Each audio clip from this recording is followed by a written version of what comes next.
In this video, we are going to see a very interesting and important attacking idea in chess. And next to me, you can see a position. Here, it is White's turn. White has a very strong move. Can you find it? Let me know in the comment section which move you would play here. And the game we are going to take a look at is Grandmaster Stepan Zilka playing the white pieces against the former U16 World Chess Champion, International Master Zilka-Vogel, who is soon going to be a Grandmaster. This being said, let's just jump straight into the heart of the action. Stepan Zilka playing the white pieces plays first e4 and Zilka-Vogel responds with c5, knight to f3, d6, d4, c takes d4, knight takes d4, knight f6, and now knight to c3. Now the question is, which Sicilian will black choose? And it's Najdorf. And now again the sixth question, or the sixth move question, what to do? And white goes for a calm line. Bishop to e2, black plays e6. Usually we have seen e5 in a couple of videos. And this is gaining space in the center and also driving the knight away. However, e6 is a little bit more flexible and also controls the f5 and d5 square. So now let's continue. Bishop to e3, queen to c7, a4. And this idea is obvious, it's against b5. Bishop to e7, and now a5. A very interesting move. And now if black played b5, then white would capture en passant, queen takes, and as you can see, this is very unpleasant diagonal against the queen, and this would lead to a lost position after knight takes e6. So b5 needs to be prepared if black wants to play b5. And black castled, white castled, and now black should probably go for the b5 idea. But before he plays b5, he needs to prepare the en passant capturing. So in case the a pawn takes on b6, the knight wants to regain the pawn on b6, so you don't have issues with the diagonal. We have seen what would happen if b5 was played immediately. So this is absolutely playable in this case, because after bishop d3, b5, a takes b6, there's knight takes b6, and the position is full with pieces and both sides can fight for something. Of course, it's white who might have a slightly better position, but instead bishop to d7 was played, and this is maybe not the most accurate move. So knight to d7 had probably been better.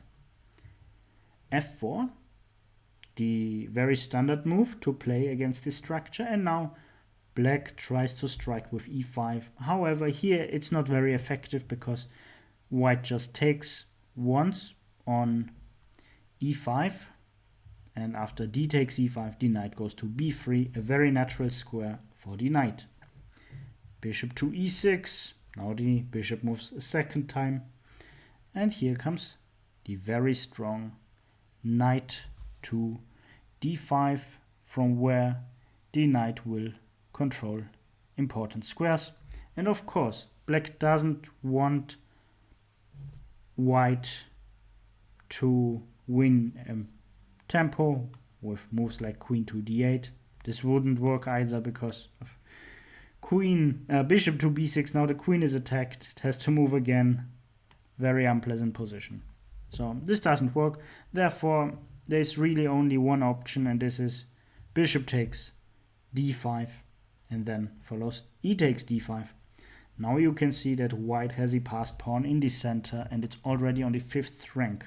So it might be dangerous, and the c pawn is ready to go to c4. Knight b to d7 finally played. Nevertheless, c4. Now knight to e4, trying to control the very important c5 and d6 squares. However, here white can play very calmly with king to h1, and this position is very pleasant for white. In the game, bishop to b4 followed, and in the beginning of the video you were asked what you would play in this position, and Stepan Zilka found a brilliant move. It's rook to a4, and the rook is getting ready to swing across the board and participate on a potential kingside attack. Bishop to d6 played, you don't want to lose the bishop. Queen to c2, hitting this knight, and the knight goes to f6, and follows rook to d1, because there were some ideas with taking on d5 due to this pin, and now the rook is covering the d5 square, so knight takes d5 would be met by rook takes d5, so now it's not working anymore. Knight c5 played, and now white gets the chance to exchange the rather not so active knight on b3 for the active knight on c5, and of course if he gets the chance he does it. Bishop takes c5, and of course white wants to keep this bishop because it's much more effective on a square like g5. Queen to d6 played, so the queen covers this square. However, it is white to move, and now it's again your turn. What would you play in this position? Again, think about the position and write in the comment section what you would play here. And the brilliant move which Zilka found was b4. And now the bishop is pretty much forced to take or to go away, and if you have the choice here, you would probably take, at least I would do this. Then bishop takes f6, and now we see, oh, the queen is protecting b4, but it was also covering the knight on f6 because black doesn't want double pawns. Well, the queen cannot do both tasks. G takes f6, and now again white finds a brilliant move, and this is c5, and this just shows that the rook is going to join the attack very fast. In the game, queen takes c5 happened.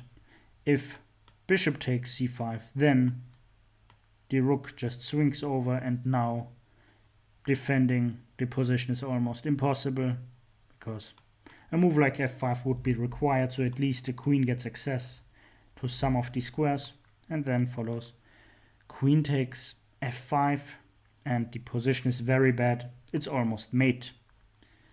So this move is coming anyway. There is also this threat of immediate checkmate. So if queen to g6, simply rook to g4. And the queen is pinned. Not very pleasant. And white is completely winning, of course. In the game, queen takes e5 followed as mentioned. Then came queen to e4. Of course, queen to f5 had been also good. But in the game, sorry, queen e4 happened. So bishop to b4, from b4 to a5, and now the queen is looking for better squares, and it's fine. It finds it on f5. Rook fd8, and now rook g4 check, king f8, and the king cannot escape because after queen takes h6, king e7, rook g7.